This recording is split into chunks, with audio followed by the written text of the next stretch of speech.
At sanang tagapagtanggol ng katotohanan ay siya pang nagkukubli nito. Saan pupulutin ang ating bayan? Mga kababayan, payag po ba kayo na itago sa atin ang imbestigasyon at pakawalan ng mga tunay na mastermind ng korupsyon? Payag ba kayo?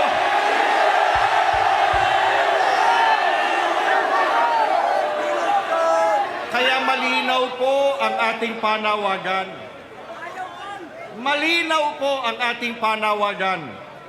Ang investigasyon ay dapat maging transparent at makatarungan upang mapanagot ang mga nagkasala.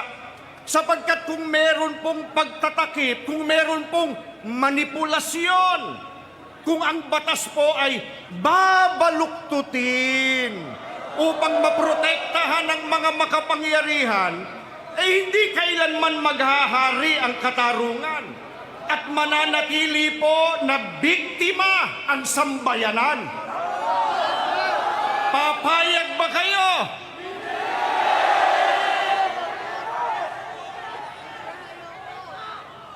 Isipin po ninyo, isipin po nating lahat, papaano natin paniniwalaan ang mga konklusyon at resulta ng investigasyon kung sila-sila lang ang nagtatanungan?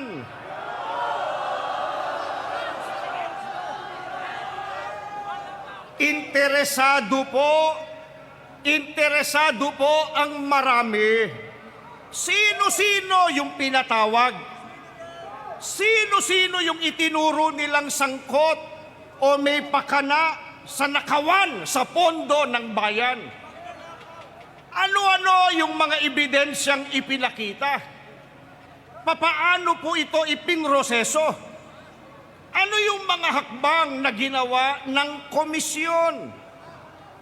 Karapatan po ng mga mamamayan ang malaman ang mga iyan sapagkat buwis nila mula sa kanilang dugo at pawis ang walang konsyensiyang ninakaw ng mga kawatan.